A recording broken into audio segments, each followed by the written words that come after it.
Bienvenue dans cette présentation de la caméra thermique U439, HY439, ainsi que de la gamme de caméras thermiques associées, pour lesquelles la discussion que l'on va avoir aujourd'hui pourra s'appliquer. Donc U439, 440, 441, 42, 43 et éventuellement les doubles optiques 555, 556 qui ont des caractéristiques, enfin en tout cas des possibilités relativement proches, c'est-à-dire la vue thermique bien entendu, avec soit la détection d'élévation de température, ce qu'on appelle plutôt la détection d'incendie, soit l'analyse de comportement, si possible, la détection de température cette fois, et non pas d'incendie. Donc pour cette présentation, on va se focaliser un petit peu plus sur la caméra HYQ439, c'est celle que l'on va avoir en démonstration. Donc caméra IP thermique avec un seul objectif que l'on peut avoir dans différentes focales. Ici, on aura un objectif de 7 mm pour une vision horizontale de 60 degrés. Cette caméra fonctionne avec une résolution de 384 par 288. Elle peut être PoE avec une consommation moyenne de 8 watts, le chauffage n'étant pas activé par défaut, donc attention, si à un moment donné vous souhaitez activer le chauffage, si la caméra est dans un environnement relativement frais. Là, il faudra prévoir le switch associé qui supportera la charge du chauffage. Au niveau des objectifs, on va trouver du 7, du 10, du 15, du 25 et du 30 mm. Donc on va pouvoir couvrir une gamme, enfin des portées quand même relativement larges.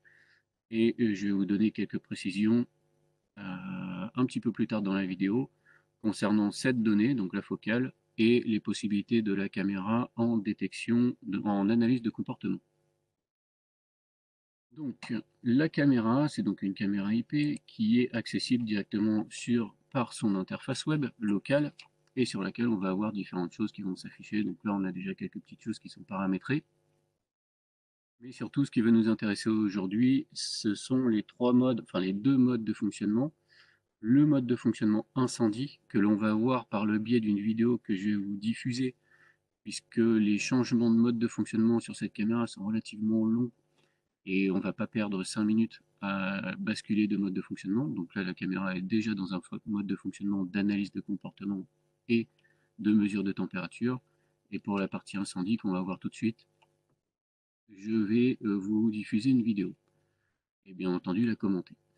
Donc pour la partie configuration, par défaut, les caméras arrivent avec le mode mesure de température et analyse de comportement que l'on récupère dans maintenance et VCA Resource Type. Donc par défaut, on est sur mesure de température et analyse de comportement. Si on souhaite basculer en détection de feu ou de fumée, bien entendu, il faut cocher, sauvegarder, la caméra va redémarrer. Et c'est là où ça peut prendre 4-5 minutes pour redémarrer et vous permettre de configurer cette partie-là.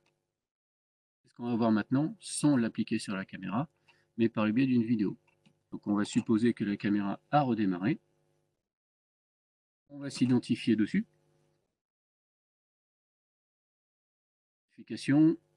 On va tout de suite retomber sur le menu précédent, c'est-à-dire le menu où on a changé le mode de fonctionnement, donc mode de fonctionnement sur incendie.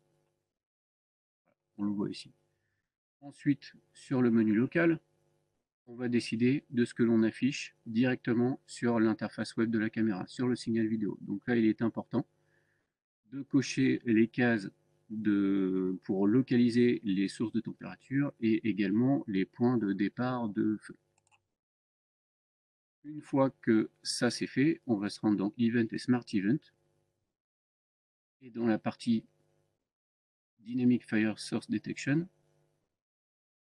pour configurer la sensibilité à la détection d'incendie. Donc là, c'est une barre à faire défiler ou alors une valeur à modifier. Bien entendu, il faut activer la détection. On met une valeur dans un premier temps par défaut que l'on ajustera après en fonction de ce que l'on a dans la scène. Donc là, il y a une valeur de 50 de réglée Et dans la scène, quelque part, il y a un fer à souder. Il doit se trouver quelque part dans la scène. Et on va pouvoir détecter son élévation de température. Et lorsque le système, le seuil sera atteint, on va avoir une alarme qui pourra soit éventuellement envoyer un email, soit être réceptionné sur, par exemple, le logiciel de gestion UVMS, HYUVMS. Donc là, la sensibilité a été ajustée de manière à avoir un déclenchement un peu plus précoce. Et voilà, on a un déclenchement directement sur la température du dôme PTZ qui est environ à 50, entre 50 degrés généralement. Donc bien entendu, si on veut un déclenchement plus tardif, il va falloir baisser la sensibilité. Sachant que ces caméras, cette gamme de caméras permet une surveillance de la température comprise entre -20 et plus 150 degrés avec une précision de l'ordre de plus ou moins 8 degrés. Sensibilité ayant été ajustée, on n'a plus d'alarme sur le dôme PTZ. Je vais aller un petit peu plus loin dans la vidéo. Normalement, alors, tout type d'alarme dans les caméras Hyundai peut bien entendu être associé à un planning. Donc là, le planning est en mode 24/7, donc tous les jours, tout le temps. Et on peut éventuellement décider d'envoyer une notification, donc une alarme au centre de surveillance. Donc le centre de surveillance, c'est tout simplement le logiciel. Logiciel sur lequel la caméra devra être ajoutée et sur lequel aussi la caméra qui a été ajoutée devra être activée en surveillance au niveau des événements. Donc ça, je vous montrerai un peu plus tard dans la suite de la vidéo. Bien entendu, il est également possible de déclencher les alarmes locales, ces caméras pour la plupart étant équipées de 2 sorties d'alarme.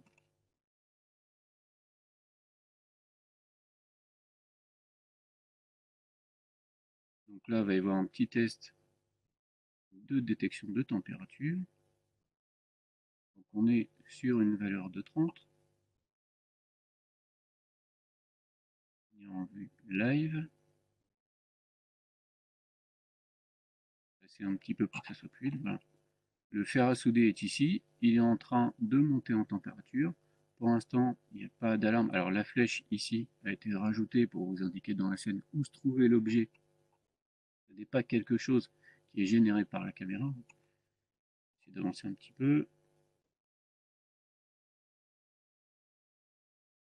Donc le fer à souder devenant de plus en plus chaud, on va d'ici peu avoir une condition d'alarme qui correspond à la valeur de 30% enregistrée dans la caméra.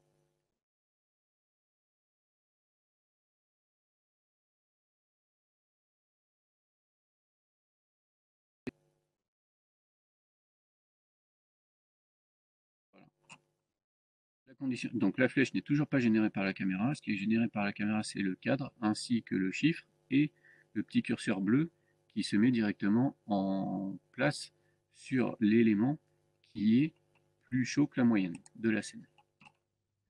Donc ça, c'est valable, bien entendu, pour cette caméra et les autres caméras de la gamme, y compris les doubles optiques. Revenons maintenant sur la caméra directement et sur le menu de mesure de température et analyse de comportement, donc le menu configuré par défaut. L'analyse, comme pour la détection d'incendie, on va avoir besoin de préciser à la caméra ce que l'on souhaite afficher sur sa vue en direct. Donc, on va afficher les règles de détection, donc les règles VCA, par exemple la détection d'intrusion dans une zone, et on va également afficher les informations de température. Donc ces deux cases-là vont être à cocher. Pour le VCA, c'est-à-dire l'analyse de comportement, je vous rappelle que l'on est dans le mode maintenant mesure de température et analyse de comportement. Donc tout va se passer dans le menu VCA. Le menu VCA va pareil vous permettre de définir ce qui doit être affiché sur le flux vidéo et éventuellement si on doit faire des captures, la qualité des captures que l'on doit réaliser. Mais surtout, il va vous servir à calibrer la caméra et à définir les règles avec éventuellement des filtres par taille en fonction du type de d'étalonnage qui a été fait. Donc le calibrage peut être réalisé, comme on le voit ici, de manière automatique. Pour faire le calibrage de manière automatique, bien entendu, il faut activer l'étalonnage de la caméra, récupérer le flux forcément, et cliquer sur le bouton, et avant de cliquer sur le bouton lecture, pardon, définir une taille, la taille de la cible qui va passer dans la scène pour effectuer l'étalonnage. Donc là, la personne passant dans la scène est d'environ 1,80 m, donc on va mettre 1,80 m, et ensuite on va activer l'étalonnage. Une fois que l'étalonnage est activé, plusieurs secondes, même plusieurs dizaines de secondes, pour passer dans la scène et faire des zigzags dans la scène qui est filmée par la caméra. Le but du jeu est que la caméra détecte la personne à différents endroits, comme on peut le voir là, une détection, deux détections, trois détections, quatre détections, et fasse son étalonnage à partir de ces détections qui ont été réalisées. Donc là, on peut voir toutes les détections qui ont été réalisées par la caméra directement dans une image, sinon on peut voir les images une par une. Donc là, la personne a zigzagué de long en large de la caméra, d'une caméra 7 mm. Donc cette valeur de 7 mm peut être relativement importante quand vous avez besoin de déterminer quelle focale vous devez utiliser. Parce que, en général, les caméras thermiques Hyundai sont capables de détecter, de faire de l'analyse de comportement plutôt, à environ 4 fois la valeur de leur focale. Donc si on prend une focale de 7 mm comme on a ici, sur la HYQ439, on va avoir une surveillance possible jusqu'à 28 mètres environ, quoi, donc une trentaine de mètres. Le calibrage est fait, bien entendu, vous avez un petit message généralement qui s'affiche sur le côté en bas à droite de la caméra pour vous dire que l'étalonnage est un succès et vous allez pouvoir passer à la suite. Donc la procédure d'étalonnage est obligatoire. Oui, est obligatoire. Autrement, lorsque vous allez créer vos règles de détection, tout simplement, vous n'aurez aucune détection directement dans la zone, bien que la zone soit créée. Procédure d'étalonnage terminée, on peut avoir ce que l'on appelle la région Shield. Donc ça, c'est une région que l'on peut éventuellement dessiner sur l'image pour éviter de faire des détections dans une partie de l'image. Cette partie sera donc exclue de toute détection. Une fois que la région, donc le shield est configuré, on peut passer directement à la création de la règle. Donc là, rien de très compliqué par rapport à ce qu'on a l'habitude de voir. On va ajouter une ou plusieurs règles avec le bouton plus ici. On va nommer cette règle et dire quel type de règle on veut créer. Soit un passage de ligne, soit une intrusion, donc là c'est une zone, soit une entrée dans la zone, soit une entrée dans une zone ou une sortie dans une zone. Une fois que le choix du type de règle est donc sélectionné, est fait, on va choisir la durée d'événement dans la zone avant de déclencher une alarme et la sensibilité de la zone. On va également pouvoir choisir quel type de détection on veut faire. Soit on veut détecter sur tout, uniquement les formes humaines, uniquement les véhicules, ou la combinaison humain et véhicule. L'intérêt précédemment d'avoir fait le calibrage et d'avoir donc une notion en mètres au niveau de la caméra est de pouvoir ajouter des filtres soit par pixel, donc ça on peut le faire en permanence, le filtre par pixel, donc on va définir une taille mini, une taille maxi, soit de créer un filtre par taille. Et là, on va rentrer une valeur en mètres, en hauteur et en largeur pour les valeurs mini et pour les valeurs maxi. Ce qui peut vous permettre d'éliminer un certain nombre de fausses alarmes qui seraient liées à des animaux ou ce genre de choses. Nécessaire de le mettre, ça peut fonctionner très bien sans avoir à créer un filtre par taille ou par pixel dans la zone que l'on a créée. Sachant que un peu plus loin dans la configuration, on va voir que l'on peut appliquer dans la configuration avancée un filtre global, c'est-à-dire qu'il va s'appliquer pour l'ensemble des zones programmées sur le flux vidéo. Une fois qu'on a choisi donc le type de détection, la durée de mouvement dans la zone de détection, donc là la zone de détection pour précision, hein, c'est la zone verte ici. Les autres petites zones sont des zones de mesure de température et on va y venir après.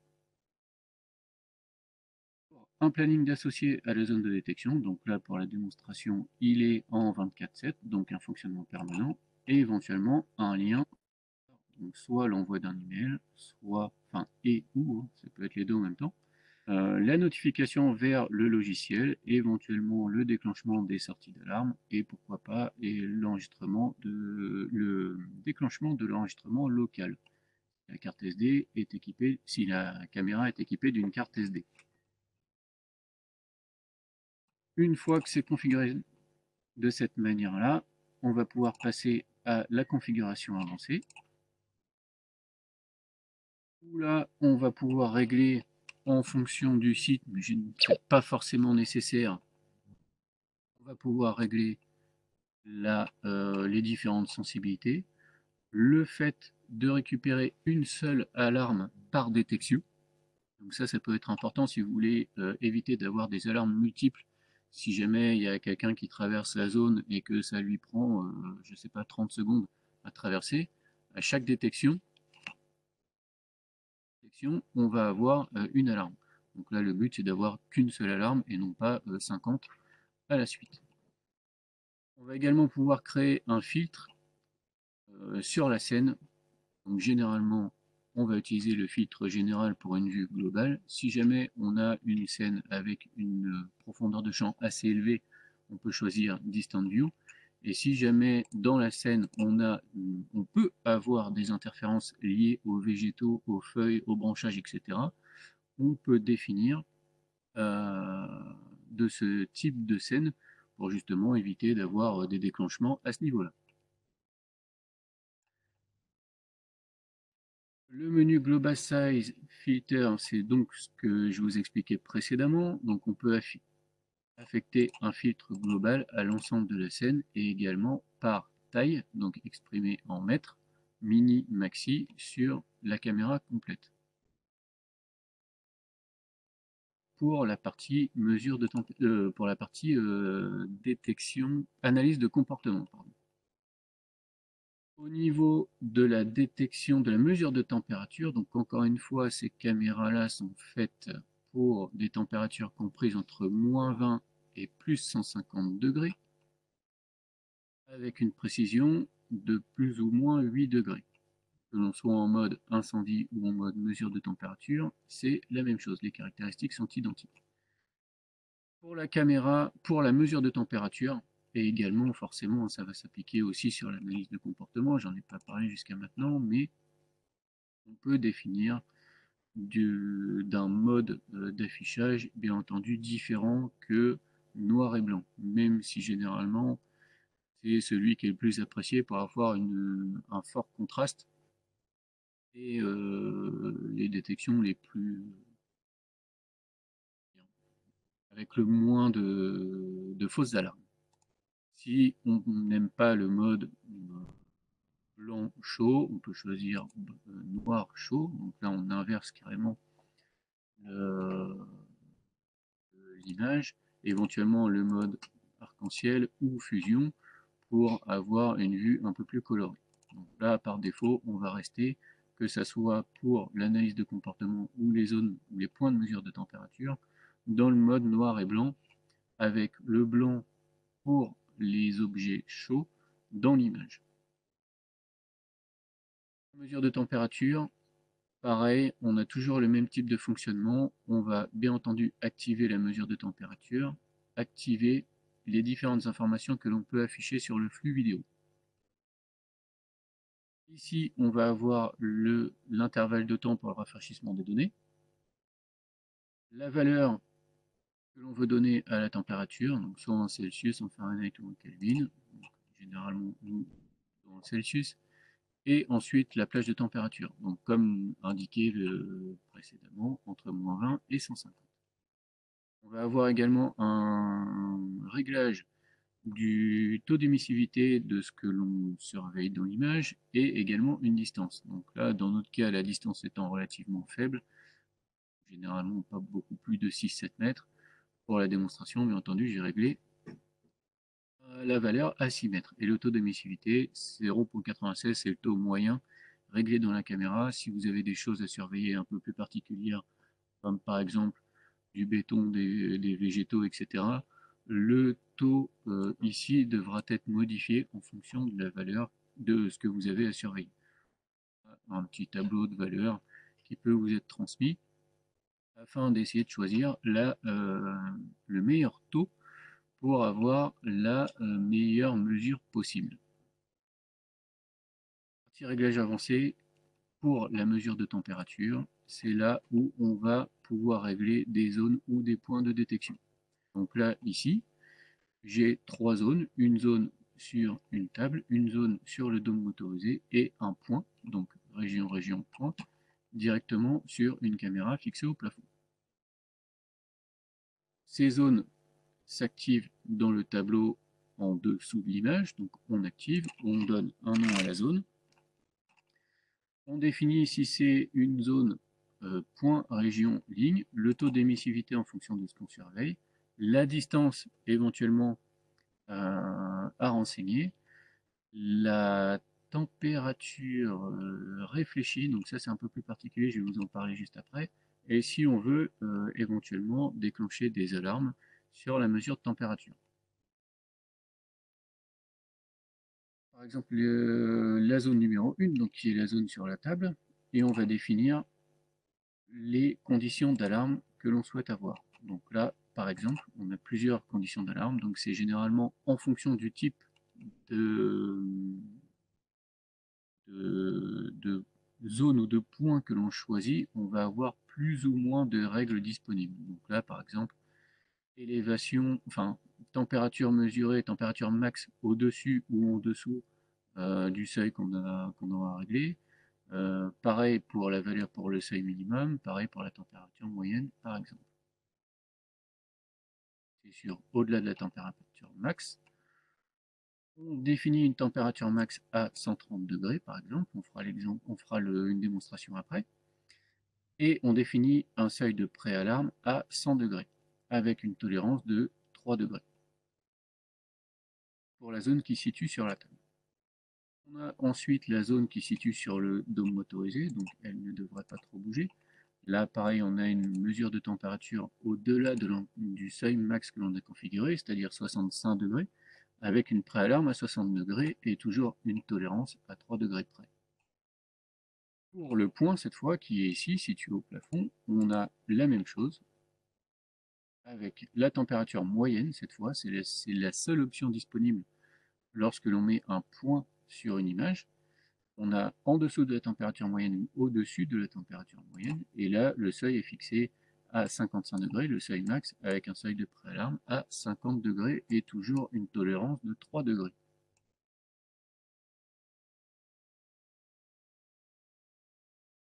On souhaite maintenant, on va pouvoir faire un test. Donc sur la table, vous voyez qu'on a le reflet du dôme motorisé qui d'habitude est, enfin en temps normal est aux environs de 50 degrés et on le retrouve à 31 degrés sur la table. On va créer une alarme. Avant de créer une alarme, on va terminer quand même le menu mesure de température. Donc même principe que pour l'analyse de comportement pardon, et la détection d'incendie. On a un planning qui peut être bien entendu modifié et configuré en 24/7 comme c'est le cas actuellement, et avoir une notification d'une alarme de température, soit par email, soit directement au logiciel, soit avec un envoi d'informations vers un serveur FTP, une carte mémoire, etc. On peut également brancher, comment dire, déclencher les sorties d'alarme 1 et 2 de la caméra et éventuellement l'enregistrement associé.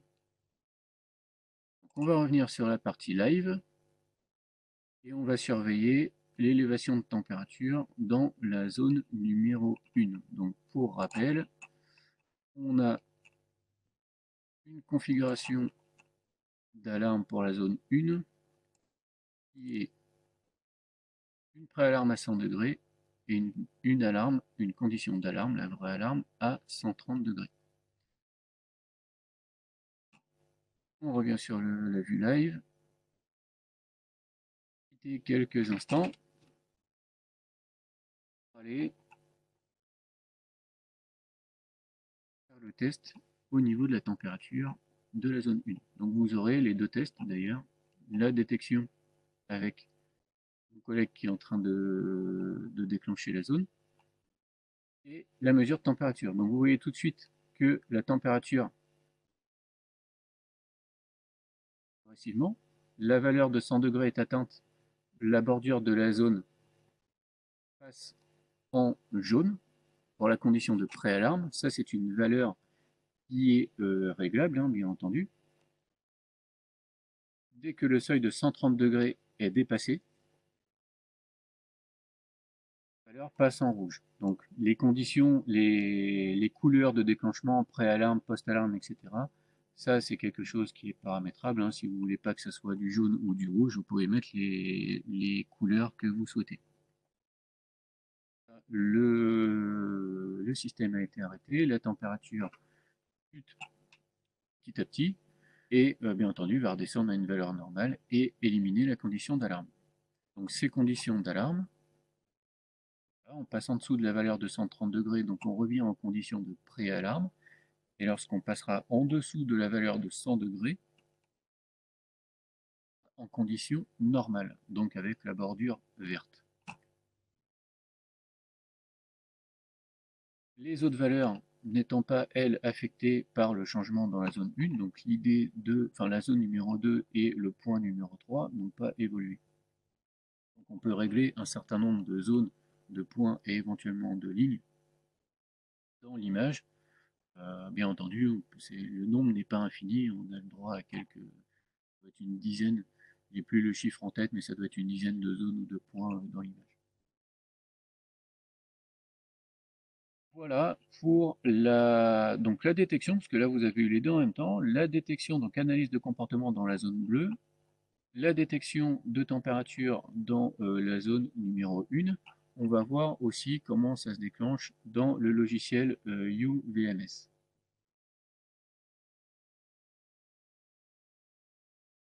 Logiciel UVMS, il faut que votre caméra soit ajoutée, bien entendu. Donc pour ajouter votre caméra, vous avez la gestion des appareils, vous ajoutez votre périphérique, vous vérifiez bien qu'il soit connecté et que vous pouvez récupérer la vidéo du périphérique, donc dans aperçu principal, vous connectez à l'appareil, vous voyez la même chose.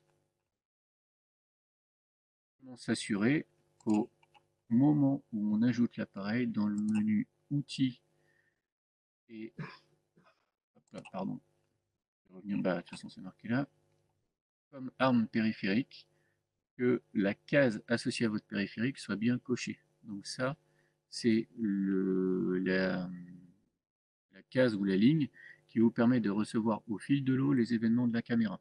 Donc quand vous cochez dans la caméra notifier le centre de surveillance, et directement le logiciel, si il est en mesure de recevoir les informations, qui va directement détecter les infos.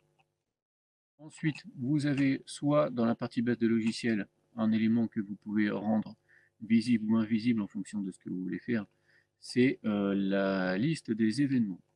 Donc soit vous la rendez visible au pied du logiciel, donc dans la partie base du logiciel, soit vous activez un onglet directement avec la zone de réception des événements. Donc là, on a toutes les alarmes qui ont été générées depuis tout à l'heure, donc en pré-alarme, en post-alarme, à la fois pour la mesure de température et à la fois pour la détection.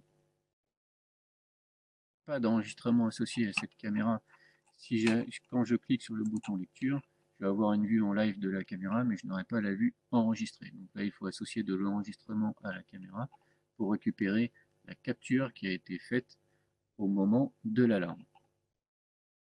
La réception d'alarme est associée à un son, donc on peut configurer dans le logiciel, et éventuellement, si la partie serveur SMTP du logiciel est configurée, on peut envoyer un email. Donc le logiciel peut envoyer un email à un ou plusieurs destinataires sur la réception d'une alarme. Donc là, vous voyez que les alarmes sont toujours en cours de réception, puisqu'on doit toujours être aux alentours du seuil de déclenchement de pré-alarme. Donc ça devrait se stopper d'ici peu. Voilà pour la partie réception d'alarme sur le logiciel HYQ VMS.